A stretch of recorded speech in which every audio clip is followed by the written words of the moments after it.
Assalamualaikum warahmatullahi wabarakatuh. Baik, pada pelajaran kali ini kita akan mempelajari tentang termokimia.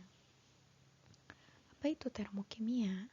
Termokimia adalah bagian dari ilmu kimia yang mempelajari hubungan antara kalor dengan reaksi kimia atau proses-proses yang berhubungan dengan reaksi kimia itu sendiri.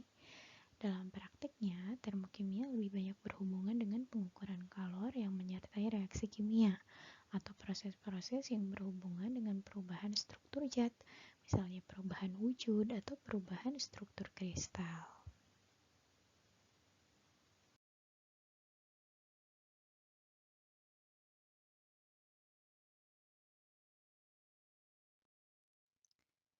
Energi dan perubahan.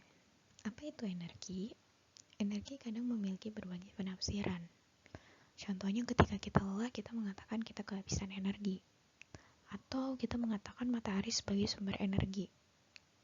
Tentunya kata energi dalam kedua aktivitas ini sangatlah berbeda, memiliki arti yang sangat berbeda. Oleh karena itu, energi secara umum didefinisikan sebagai kemampuan untuk melakukan kerja. Nah, dalam ilmu fisika kita mengenal bahwa energi itu sama dengan hasil dari gaya dikali jarak.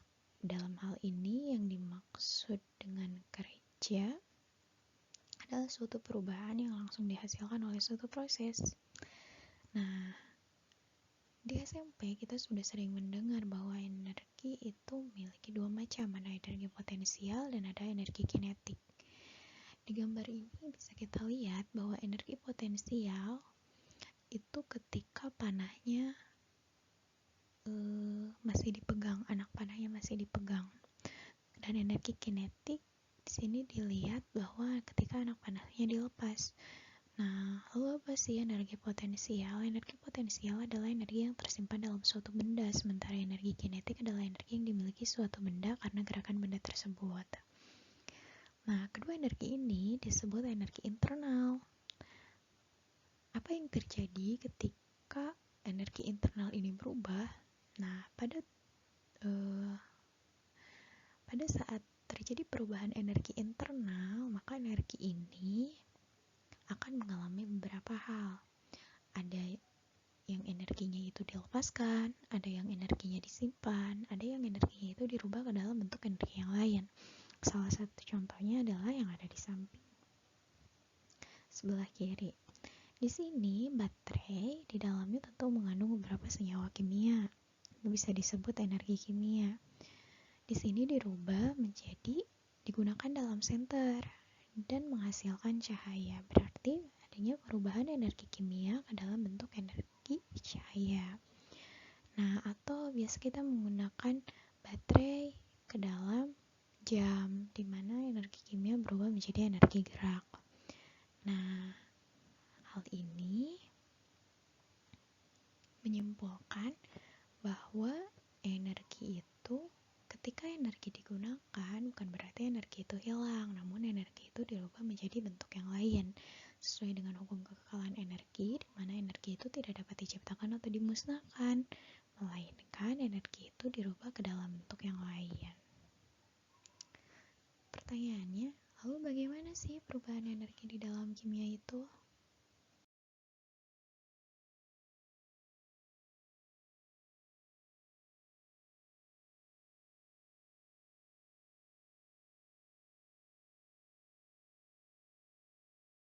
Energi dalam reaksi kimia, seperti kita tahu, perubahan energi di dalam kimia itu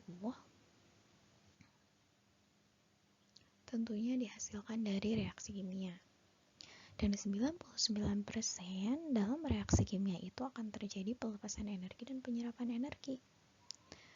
Jadi, bisa dikatakan reaksi kimia ini menghasilkan perubahan energi, baik itu energinya dilepas ataupun diserap. Nah, umumnya pelepasan dan penyerapan energinya ini dalam bentuk kalor. Apa itu kalor? Kalor adalah perpindahan energi panas dari dua benda yang berbeda suhu. Nah, Dalam hukum nol termodinamika dikatakan bahwa energi panas akan berpindah dari benda yang suhunya lebih tinggi ke benda yang suhunya lebih rendah. Jadi bisa dikatakan bahwa dalam reaksi kimia ini terjadi pelepasan atau penyerapan kalor.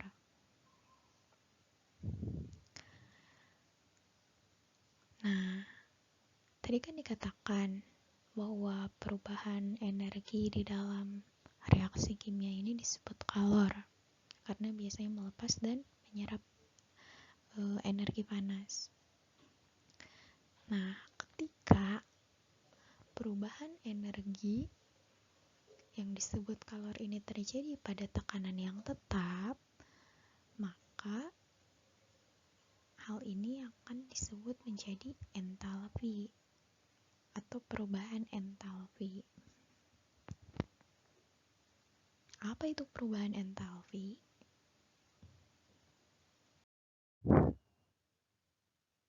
Perubahan entalpi. Kita tahu bahwa dunia ini setiap materi mengandung energi potensial dan energi kinetik atau kita kenal sebagai energi internal atau U. Bagaimana sih cara mengukurnya? Nah, tentunya energi ini karena sangat besar kita tidak bisa mengukurnya. Yang bisa kita ukur hanyalah perubahannya. Mengapa? Sebab materi itu harus bergerak dengan kecepatan sebesar kuadrat kecepatan cahaya sesuai persamaan Einstein, yaitu E sama dengan mc kuadrat. Di alam semesta, yang tercepat adalah cahaya. Perubahan energi internal itu ditentukan oleh keadaan akhir dan keadaan awal. Jadi selisih energi internal sama dengan energi internal akhir dikurangi energi internal awal. Nah, seperti sebelumnya kita tahu bahwa perubahan energi internal dalam bentuk panas itu dikatakan sebagai kalor. Kalor itu adalah energi panas yang ditransfer dari satu materi ke materi lain. Nah, jika tidak ada energi yang ditransfer, maka tidak dapat dikatakan bahwa materi itu mengandung kalor.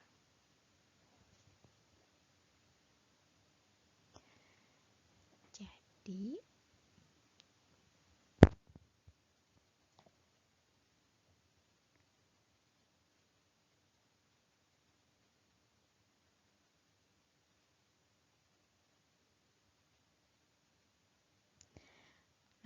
jadi apa? Jadi, kalian tidak dapat mengukur kalor jika tidak ada aliran energi dari satu materi ke materi lain. Nah, besarnya kalor ini diukur berdasarkan perbedaan suhu yang dihitung menggunakan persamaan berikut, yakni Q sama dengan mc delta T. Q-nya itu kalor, M-nya itu massa zat, C-nya itu kalor jenis zat, delta T-nya adalah selisih dari suhu.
Selanjutnya, yang perlu kalian perhatikan dalam termokimia itu adalah dua hal penting, yakni sistem dan lingkungan. Apa itu sistem? Sistem adalah segala sesuatu yang menjadi pusat perhatian dalam mempelajari perubahan energi. Sementara lingkungan adalah hal-hal yang berada di luar sistem yang membatasi sistem dan dapat mempengaruhi sistem. Contohnya, ketika kita menjadi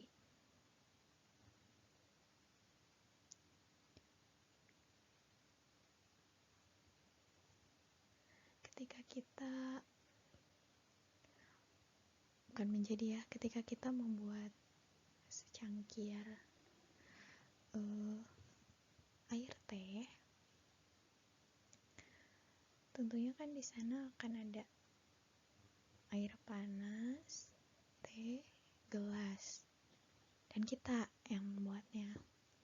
Nah, yang berada di dalam gelas itu akan dikatakan sebagai sistem yang menjadi pusat perhatian, ya kan? Tadi kan judulnya membuat teh, berarti pusat perhatian intinya itu adalah air teh. Sementara kita yang berada di luar, kita dan udara yang berada di sekeliling gelas tersebut itu adalah lingkungan atau hal-hal yang berada di luar sistem. Nah, berdasarkan interaksinya, sistem itu terbagi menjadi 3. Yang pertama sistem terbuka, sistem tertutup, dan sistem terisolasi. Apa itu sistem terbuka? Jika kita perhatikan gambar, di sana terdapat sebuah botol. Dalam botol tersebut berisi air panas. Kita misalkan itu air panas ya. Nah, botol tersebut dalam keadaan tidak tertutup. Otomatis ketika kita memegang botol yang berisi air panas, tangan kita akan merasakan panas. Artinya ada pertukaran kalor dari botol ke tangan kita atau dari sistem ke lingkungan. Dan ada uap yang keluar, uap air panas yang keluar. Hal ini berarti ada pertukaran materi dari sistem ke lingkungan, dari dalam botol keluar botol. Nah, jadi sistem terbuka didefinisikan sebagai suatu sistem yang memungkinkan terjadinya perpindahan kalor dan zat antara lingkungan dengan sistem. Yang kedua, sistem tertutup. Kita perhatikan gambarnya. Di dalam gambar tersebut kita melihat sebuah botol yang sama juga berisi air panas, namun botol tersebut diberikan sumbat atau ditutup. Nah, jika kita memegang botol yang berisi air panas dan atasnya itu ditutup, kita tetap merasakan panas kan? Artinya terjadi pertukaran kalor dari sistem ke lingkungan, dari botol ke tangan kita. Nah, namun apakah ada uap yang keluar? Tentunya tidak. Berarti sistem tertutup adalah sistem yang memungkinkan terjadinya perpindahan kalor antara sistem dan lingkungan, tetapi tidak dapat terjadi pertukaran materi, jadi hanya kalornya saja. Selanjutnya, sistem terisolasi. Sistem terisolasi adalah suatu sistem yang tidak memungkinkan terjadinya perpindahan antara sistem dengan lingkungan. Nah, biasanya di sini kita lihat sebuah botol, namun dalam kondisi tertentu berisi air panas juga tentunya, namun dikondisikan sebisa mungkin sehingga botol tersebut ketika dipegang itu tidak akan terasa panas dan tidak mengeluarkan materi apapun. Biasanya pengkondisiannya itu di lab ya, dalam alat tertentu.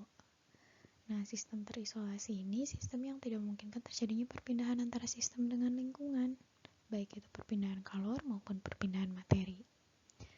Nah, lalu apa saja sih contohnya?